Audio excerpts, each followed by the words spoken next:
get set up. So.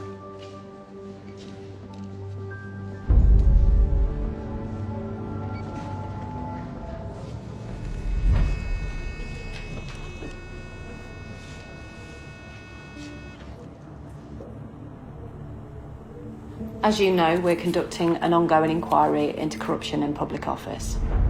This interview relates to Russian influence within your government. Suspicious links between you, your party, and Putin's oligarchs. Sir, are you able to help us with our inquiries? And you've just asked the sort of question that I know Westminster people are interested in. I'm interested in one thing and one thing only, and that's bent prime ministers. London's become the money laundering capital of the world. £100 billion of stolen cash every year, much of it laundered by wealthy Russians. And it happened on your watch. It is very, very important that this should not turn into a general sense that we're against Russians. Nobody's against ordinary Russians, fella. We're against supposed public servants having their heads turned by a fistful of rubles. D.I. Arnott. Item reference LBD2, a report by Parliament's Intelligence and Security Committee.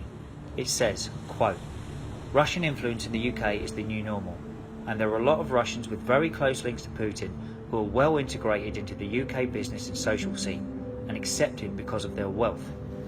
No wonder you tried to cover up that report and stop it being published. This is real, I'm sorry to say, and with great respect, so this is complete Bermuda Triangle stuff. Fancy yourself as a comedian, do you, fella? The Ukrainians elected a comedian, but funnily enough, he turned out to be a dedicated leader who isn't selling out his country for party political donations. Since you became leader, your party has taken £2 million from Russian-linked oligarchs. Your party even took £160,000 for you to play a tennis match against the wife of Putin's former finance minister. You, sir, have a conflict of interest between serving our national security and serving your own greed.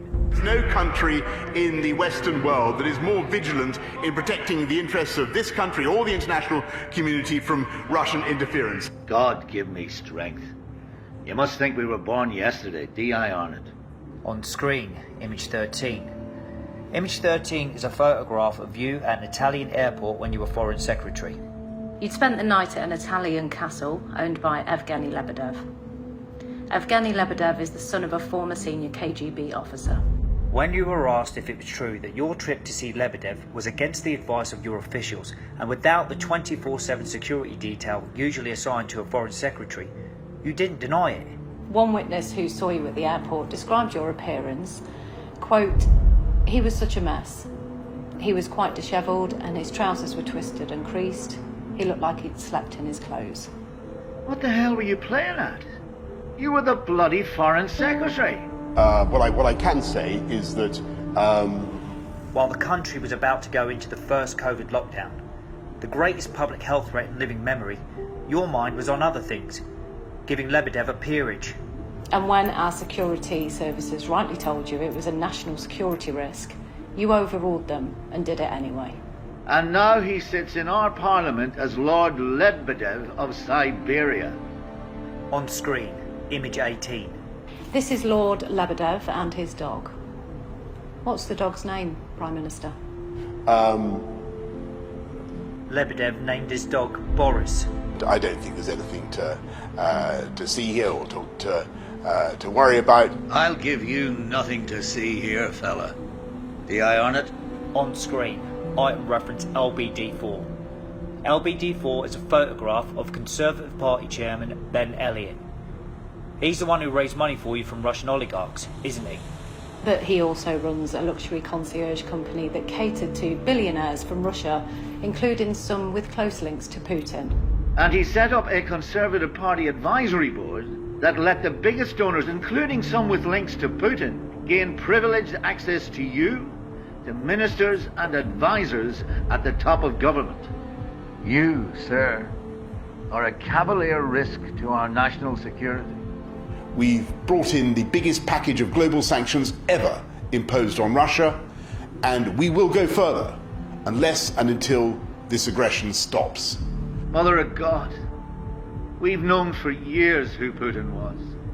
He's poisoned people on the streets of Britain. He's poisoned and imprisoned political rivals. He's wiped Syrian towns off the map and killed thousands of men, women, and children. But still, you threw open the door to his oligarchs to buy privilege and influence while you and your cronies raked it in. Well, Prime Minister, let me tell you, you may have already sold your soul to the devil, but by God, this country belongs to us, not you. And this country is not for sale, not 1 inch of it. Our challenge to the enemies of democracy, not for sale. Our commitment to our allies, not for sale.